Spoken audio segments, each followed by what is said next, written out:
الكرام رحمنا ورحمكم الله مسلم معزز علماء کرام পর্দারে পর্দানশী মা ও বোনেরা আসসালামু আলাইকুম ওয়া রাহমাতুল্লাহি ওয়া বারাকাতুহু। আল্লাহ রাব্বুল আলামিন দয়া ও মেহেরবানি করে পবিত্র শাওয়ালের সাথে আমাদেরকে আল্লাহর ঘরে একত্রিত হওয়ার তৌফিক দান করেছেন বলে একবার আলহামদুলিল্লাহ। সঙ্গে সঙ্গে আপনার আমদার কাজে দার মদিনা রহমতুল আলামিন আরওয়াহে তৈয়বায়ে লক্ষ কোটি কোটি দরুদ ও সালাম প্রেরণ করছি। যার উসিলা আল্লাহ রাব্বুল আলামিন আমাদেরকে আসলাফুল মাখলুকাত করেছেন। আজকে আলোচনার বিষয় ঈমান এবং ঈমানের শাখা সমূহ সম্পর্কে আলোচনা। ঈমান অত্যন্ত গুরুত্বপূর্ণ একটি বিষয়ের নাম। ঈমান মানুষ সব দেখতে একই ধরনের।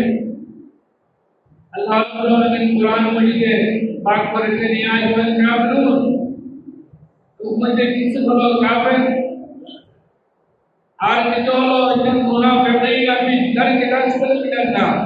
আর এক প্রকার মানুষ হলো মুনাফিক, আরেক প্রকার মানুষ হলো ইয়া আইয়ুহাল্লাযীনা আমানু আমিনু বিল্লাহি ওয়া রাসূলি। আরেক প্রকার মানুষ হলো ঈমানদার। তাহলে মানুষ দুনিয়ার উপরে লেভেলের দিক দিয়ে সবাই দেখতে একই ধরনের, কিন্তু সবগুলো একই ধরনের নয়। বরং এক প্রকার মানুষ হলো জান্নাতি। আল্লাহ ওদেরকে জান্নাত দিবেন। লাহুম জান্নাতুন তাজরি মিন তাহতিহাল আনহার খালিদিনা ফিহা আবাদা। এই এক প্রকার মানুষ যাদেরকে আল্লাহ জান্নাত দিবেন। আখিরাত জান্নাত তাদের জন্য বানানো হয়েছে। কোরআন মাজিদে ইজ্জাতুল মুত্তাকিন, নিকার দিনদার যারা তাদের জন্য জান্নাত তৈরি করা হয়েছে। আর কাফের যারা কাফের যারা মুনাফিক তাদের জন্য জাহান্নাম অবধারিত আছে। আল্লাহ তাদের জন্য জাহান্নাম রেখেছেন নির্ধারণ করে। তো সব মানুষ একত্রিত হলো, একই ধরনের হলো। ওনাদের জন্য আছে দুনিয়া, দুই প্রকারের জন্য দুনিয়া আছে, আরেক প্রকারের জন্য দুনিয়া আছে, আখিরাত আছে। وَقَدْ آتَيْنَا فِي الدُّنْيَا حَسَنَةً وَفِي الْآخِرَةِ حَسَنَةً। আল্লাহ আমাদেরকে দুনিয়াতে কল্যাণ দান করো, পরকালে কল্যাণ দান করো। এটা হলো একমাত্র মুমিনের জন্য।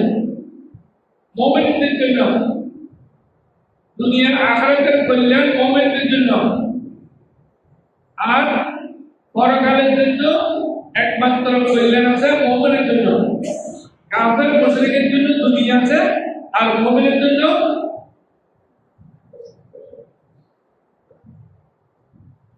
আল্লাহুম্মা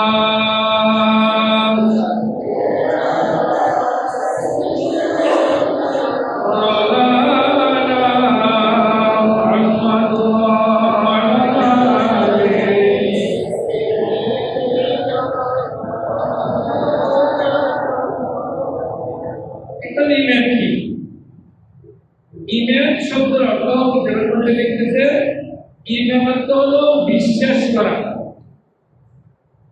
ঈমান অর্থ বিশ্বাস করা। কি বিশ্বাস করব? বিমা জাআত নবিয়্যু সাল্লাল্লাহু আলাইহি ওয়াসাল্লাম, নবীজি যা নিয়ে এসেছেন ওগুলো বিশ্বাস করা। আবার কিতাবে লিখতেছে, আকাইদার কিতাবে আল ঈমানু হুয়া তাসদীকু বিল জানানি ওয়া ইকরারু বিল লিসানি ওয়া আমালু বিল আরকান। ঈমান হলো তিনটা জিনিসের সমষ্টির নাম। এক নম্বর হলো অন্তরে বিশ্বাস করা, অন্তরে বিশ্বাস থাকতে হবে।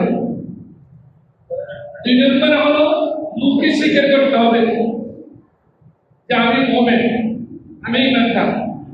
তিন নম্বর হলো ঈমানের পরে আমল করতে হবে। নামাজ ফরজ, নামাজ আদায় করতে হবে। রোজা ফরজ, রোজা আদায় করতে হবে। আমল করতে হবে। তো যদি অন্তরে বিশ্বাস নেই, শুধু মুখে স্বীকার করলে মুমিন হবে না, ঈমানদার হবে না। যেমন আমরা ইয়াং বয়সের তারা জানবে না, যারা বৃদ্ধ তারা জানবেন, বয়স্ক তারা জানবেন লিবারেশন পিরিয়ড, অর্থাৎ বাংলাদেশ স্বাধীন হওয়ার সময়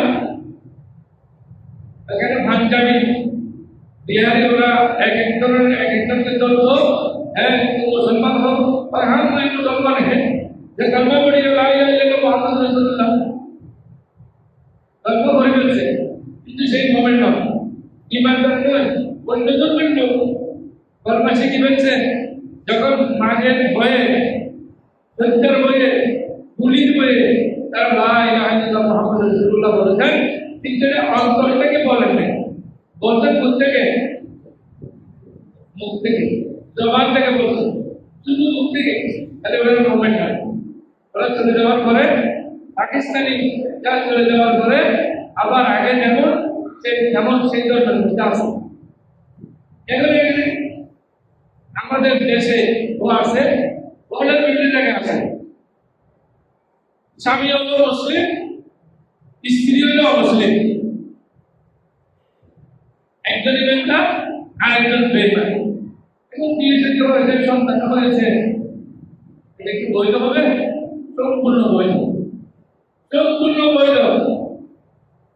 অথবা স্ত্রী কমে মাঝে মধ্যে ফেসবুকে দেখা যায় মুসলমানের মেয়ে অন্য ধর্মের ছেলের সাথে বিয়ে হয়ে গেছে, অনেকদিন পরে বিয়ে হয়ে গেছে, এদিকে বিয়ে হবে, দিতে হবে না, এটা সারা জীবন জানার জন্য হবে, বিয়ে হবে না। কারণ বিয়ে হতে গেলে দুইজন মুসলমান হতে হবে, স্বামী স্ত্রী দুইজনে মুসলমান হতে হবে, স্বামী স্ত্রী দুইজনে মুসলমান হতে হবে, তো দুইজন মুসলমান না হলে হবে না।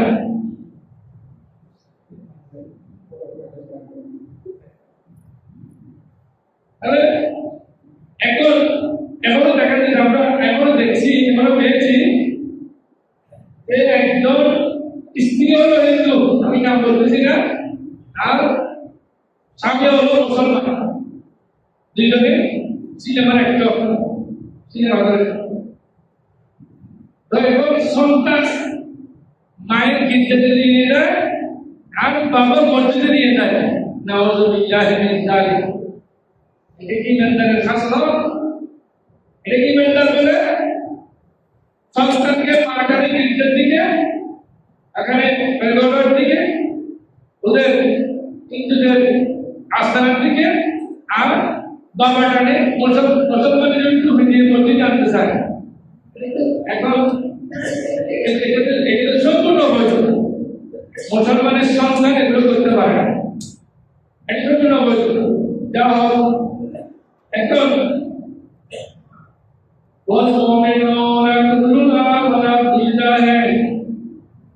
ইমেলের শাখা কিতাবের মধ্যে লিখতেছে একটা দুইটা নয়, বরং সাবউনা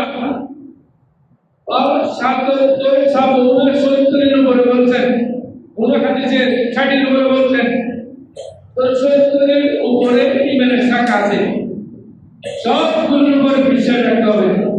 আপনি তিনটা মানলেন আরেকটা মানলেন না, পাঁচটা মানলেন আরেকটা মানলেন না, হবে না। একটা মানলেন আরেকটা মানলেন, এটা হবে না। বরং এই ৭৭ ইমানের যে শাখা আছে সবগুলোকে আপনি বিশ্বাস করতে হবে, তখন আপনি মুসলমান। আর বিশ্বাস করলে বাস্তবায়ন করতে হবে, তখন আপনি মুসলমান। না হলে আপনি মুসলমান হিসেবে আপনাকে আমাকে এখানে টিকতে হবে না, বলা যাবে না মুসলমান।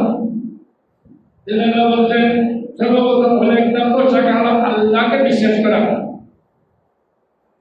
আল্লাহকে বিশ্বাস করা, দেখেন এখন আমরা দেখি আমাদের প্র্যাকটিক্যাল লাইফ, আমরা দেখি একটি দল আছে যারা বলে আল্লাহ একক, আল্লাহ অদ্বিতীয়, আল্লাহ একজন, আল্লাহুস সামাদ, আল্লাহ অমুখাপেক্ষী। এটা বলে মুমিনরা, মুসলমানেরা। এরপরে যারা শিয়া আছে ওরা কি বলে? ওরা বলে আল্লাহ তিনজন। আল্লাহ কয়জন? কথা বলে না, লোকে একটু কথা বলতে হবে না আল্লাহ কয়জন আল্লাহ আছে 2 নম্বর আল্লাহর স্ত্রী হলো হযরত মরিয়ম 3 নম্বর আল্লাহর ছেলে হলো হযরত ঈসা আলাইহিস সালাম সবাই বলতে হবে নাউযুবিল্লাহ কেন আলী ঈসা আলাইহিস সালাম বাবা যারা আছেন ঈসা আলাইহিস সালাম বাবা হযরত ঈসা আলাইহিস সালাম বাবা হলেন আল্লাহ নাউযুবিল্লাহ এখানে আছে তো যদি হযরত মরিয়মের বাবা যদি খুঁজে পাওয়া না যায় ঈসা আলাইহিস সালাম বাবা খুঁজে পাওয়া যাচ্ছে না এজন্য আল্লাহ বলছেন হযরত আদম আলাইহিস সালামের বাবাকে আছে তাহলে এগুলো নাকি সিদ্ধাবে এগুলো নাকি সিদ্ধাবে আদম আলাইহিস সালামের কি বাবা আছে আদম আলাইহিস সালামের কি মা বাবা কেউ আছে আদম আলাইহিস সালামের মা বাবা কেউ নেই ঈসা আলাইহিস সালামের বাবা নেই যদি ঈসা আলাইহিস সালামের বাবা আল্লাহ করে দিলেন আদম আলাইহিস সালাম হাওয়া আলাইহিস সালামের তো মা বাবা কেউ নেই ওনাদের মা বাবা কি নাউযুবিল্লাহ তাহলে আর যারা সনাতন ধর্মী তারা বলেন যতগুলো আল্লাহ ততগুলো আল্লাহ গড্ডাস দেখলে সালাম করে গড্ডাস ওদের জন্য ওদের আল্লাহ তুলসী পাতা দেখলে তখনও সালাম করে এটাও আল্লাহ ওদের আল্লাহ আর ওদের মধ্যে একটু ভালো শিক্ষিত হলো ওকেও সালাম করে দিয়েছে ওই নিয়ে ভগবান এতটুকু ভগবান কি করবে আর কোরআন মধ্যে এসেছে লাউ কানা আলিহাতুন যদি অনেক প্রভু থাকতো জমিনে আসমানে যদি অনেক প্রভু থাকতো অনেক নয়ন থাকতো লাফাসাতাতা আসমান জমিন দুইটাই নষ্ট হয়ে যেত আমি একবার বলেছি এক আল্লাহ বলো একবার কোরআন দিল আর এক আল্লাহ বলতো শিক্ষা দিল এক আল্লাহ বলতো সবাইকে কোরআন ডুবাই দিব আর এক আল্লাহ বলতো না একদম ডুবাবো না দুজনের মধ্যে ঝগড়া করতে করতে দুনিয়া এখন দুইটা শেষ হয়ে যেত তাহলে বুঝলেন বিহুদা নাই বিহুদা নাই এটা শ্রেষ্ঠ প্রমাণ হলো অনেকে বলেন যে কোরআন মজিদে নবীদের প্রশংসা আছে ভরপুর একমাত্র কুলওয়ালার মধ্যে নাই কুলওয়ালাতে আল্লাহর প্রশংসা নবীদের প্রশংসা নাই আমি বলি কুলওয়ালার মধ্যে নবীদের প্রশংসা বেশি আছে সবচেয়ে বেশি হলো ওখানে কেন নবীদের দুনিয়াতে আগমন একটাকে আসমান জমিন চাঁদ দিন সাইকেলেই দরখাস্ত করেছিল রাত বলে আমার রাতে দাও আল্লাহ দিন বলে দিনে দাও আসমান বলে আসমানে দাও জমিন বলে জমিনে দাও তারা সাইকেলের আশা পূরণ করেছেন কিভাবে নবীজিকে এমন একটি টাইমে পৌঁছাইছে আল্লাহ যখন আপনি দিনে বলতে পারবেন না তখন রাতে বলতে পারবেন না সুবহ সাদেকের টাইমে বরকত বলে সুবহানাল্লাহ ও জমিনের আশা পূরণ করেছেন জমিনের রাসূলকে প্ল্যান করে আসমানের আশা বাকি আছে আসমানের আশা কখন পুরো করবেন সুবহানাল্লাযী আসরা বিআবদিহি লাইলাম মিনাল মাসজিদিল হারাম ইলাল মাসজিদিল আকসা আল্লাহ আসমানের আশা পূরণ করলেন যে আসমান তোমার এখানে আমার নবীকে আমি নিয়ে আসবো তোমার এখানে আমার নবীকে পাঠাবো বরকত বলে সুবহানাল্লাহ এখন মানুষ কেউ বলে আল্লাহ কেউ বলে আল্লাহ তিন কেউ বলে আল্লাহ অনেক এখন কোনটা ফয়সালা কেমন হবে আল্লাহ বলেন আমি এগুলোর ফয়সালা দুনিয়ার একটা মানুষকে দিলে কেউ শুনবে না একটা কাজ করবো আমার নবীকে এখানে নাম ওখানে নিয়ে আসবো সুবহানাল্লাহ নবীকে মেরাজ করাবো তো মেরাজ করানোর পরে জিবরিল রাজা নাজল রাজা জিবরিল তুমি আসিও না সিদরাতুল মুনতাহা তুমি এখানে থাকো মুহাম্মদ आके मिलो के तुमको हम बुलाते हैं मोहम्मद आके मिलो के तुमको हम बुलाते हैं जो सिदरा मुमताज नबी का वो सिदरा मुर्तजा प्यारे नबी का बरकत सुभान अल्लाह सिदरातुल मुनतहा গিয়ে জিবরিল আমিন এখানে শেষ। এরপরে নবীজি গিয়েছেন, নবীজি গিয়ে আল্লাহর সাথে কথা বলেছেন, আল্লাহকে দেখেছেন। সুবহানাল্লাহ বলেন। আল্লাহকে দেখেছেন, আল্লাহর সাথে কথা বলেছেন। কেন এগুলো করেছেন? কারণ ইয়া রাসূলুল্লাহ, আপনি গিয়ে আপনার উম্মতকে বলেন আমার এখানে কয়জন দেখেছেন, আমার কোনো স্ত্রী নেই, আমার কোনো সন্তান নেই, আমার কোনো মা নেই, আমার কোনো বাবা নেই, আমি দুনিয়ার কারো থেকে জন্মগ্রহণ করি নাই, আমিও কাউকে জন্মদান করি নাই। আপনি আমাকে যেভাবে এখানে লাভখানে দেখেছেন সেটা গিয়ে আপনি জমিনের মধ্যে ঘোষণা দেন, আসমান জমিনে ঘোষণা দিয়ে মানুষকে ইমানদার হওয়ার জন্য আপনি চাইতে করুন, করে করে বলি সুবহানাল্লাহ। এই জন্য বলেন কি এভাবে আপনি বলেন আল্লাহ সাথে যে বলতে পারতেন আল্লাহু আহাদ, আল্লাহু সামাদ, এটা তো আল্লাহ সাথে বলতে পারতেন। কি বলছেন? এভাবে আপনি বলেন আমাকে লাভখানে যেভাবে দেখেছেন আপনি জমিনে হুবহু যেভাবে বলেন আল্লাহর কোনো শরীকদার নেই, আল্লাহর কোনো অংশীদার নেই, দ্বিতীয় কোনো খোদা নেই, দ্বিতীয় কোনো আল্লাহ নেই, আমি একক, আমার কোনো শরীক নেই, আর শরীক লাহু ওয়াহদাহু লা শারীকা লাহ, আমার কোনো শরীক নেই।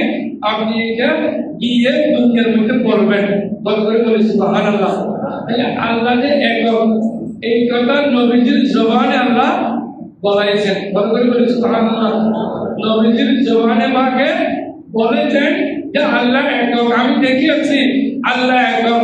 দুনিয়ার মানুষ বিশ্বাস করো, এক আল্লাহকে যদি তোমরা বিশ্বাস করো তাহলে তোমাদের জন্য জান্নাত অপেক্ষা করছে, অন্যথায় তোমরা কষ্ট পাইবা, তোমাদের জন্য জাহান্নাম অবধারিত। নাউযুবিল্লাহ।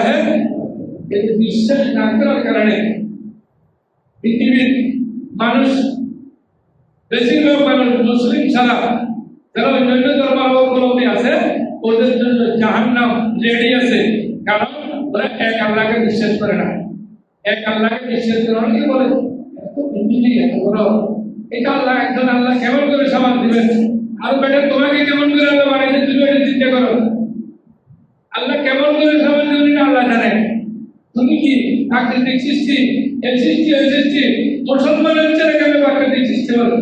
মুসলমান কিছু কবি সাহিত্য ছিল, এগুলো প্রাকৃতিক সৃষ্টি, এগুলো প্রাকৃতিক সৃষ্টি, এগুলো প্রাকৃতিক সৃষ্টি। উদাহরণ আমি আগে দিতে যেটা বলছিলাম, প্রাকৃতিক কোনো সৃষ্টি নেই, সবগুলো সৃষ্টি হলো খালিকুল কুল্লু শাইইন আল্লাহ, আল্লাহ খালিকুল কুল্লু শাইইন, সব জিনিসের সৃষ্টিকর্তা একমাত্র আল্লাহ। এখন সব কিছু করতে পারে, পুতুল বানাই ফেলছে মানুষের মতো, একেবারে মানুষের মতো। নাউযুবিল্লাহ মিন যালিক। এই কথাটা একটু বলতে হবে, ডোন্ট মাইন্ড। এখন পুতুলের সাথে মানুষের সাথে বিয়ে সাথে হবে, সবাই বলতে হবে, যুবকেরা সবাই বলতে হবে নাউযুবিল্লাহ, সবাই বলে নেই, যুবকেরা বলে না আবার নাউযুবিল্লাহ। পুতুলের সাথে কি মুসলমানের সাথে বিয়ে হয়? পুতুল কি মানুষ? মানুষের মধ্যে সব করে, আর মানুষের মধ্যে সব করলে তো মানুষ না।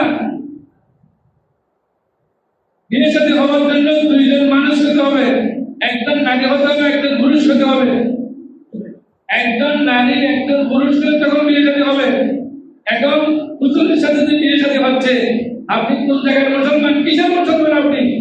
ফেরেশতা অপেক্ষা করছে আপনাকে, দরবার সদিনা, কবরে যাওয়ার পর শুরু হবে আপনার বিচার।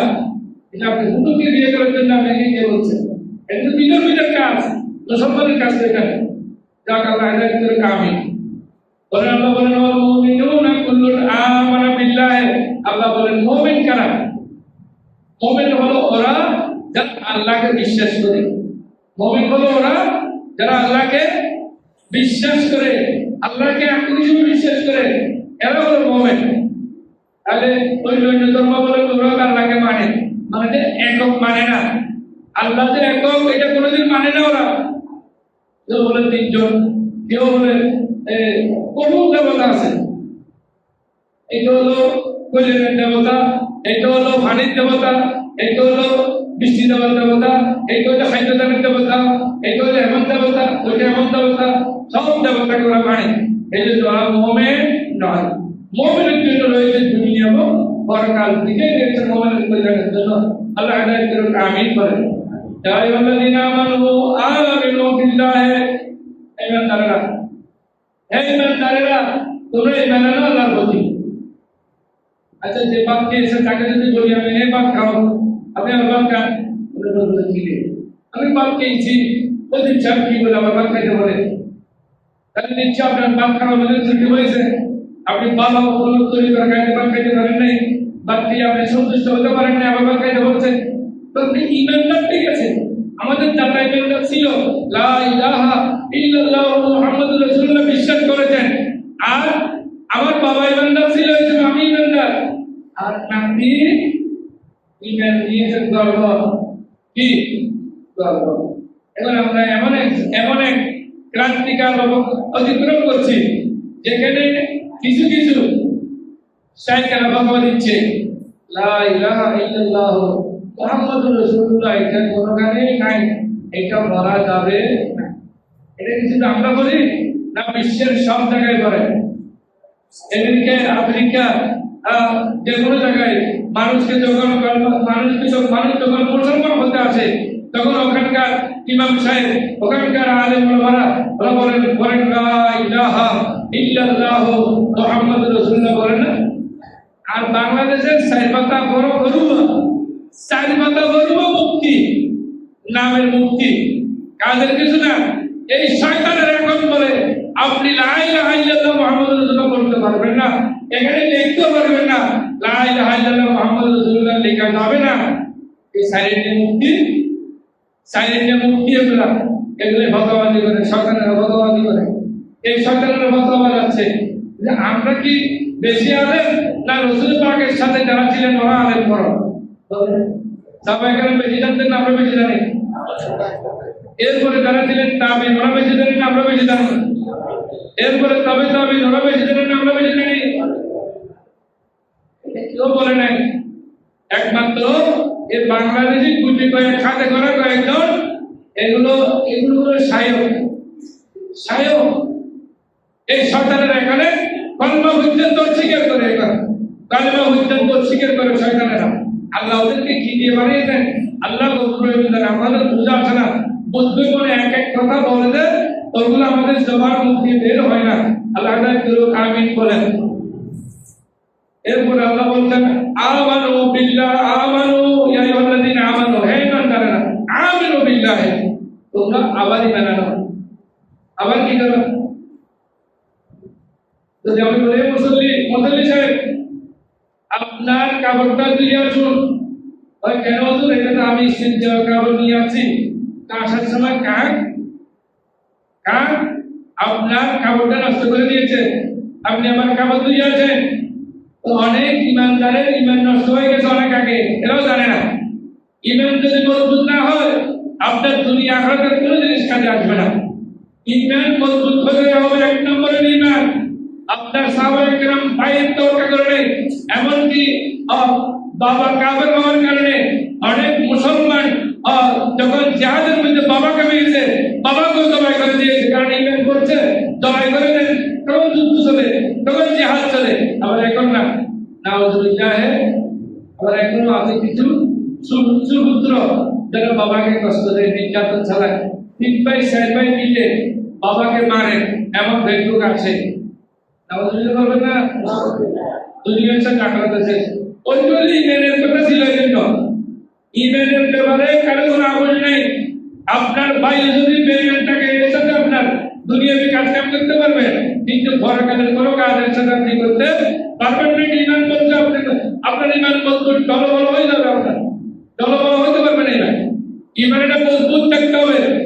সুতরাং আল্লাহ রাব্বুল আলামিন, এটা অনেক লম্বা বিষয়, সামনে সময় চলবে। তো আল্লাহ আমাদেরকে ঈমান মজবুত করার জন্য তৌফিক দান করুন। বিশেষ করে কিতাবে এসেছে ঈমান নবায়ন করতে হয়। কি ঈমান চুক্তি শেষ করে যেমন চুক্তি নবায়ন হয়, ঈমান আপনার শেষ হয়ে গেছে, আপনি ঈমান নবায়ন করবেন। আল্লাহ আমাদেরকে ঈমান নবায়ন করার তৌফিক দান করুন। আমিন।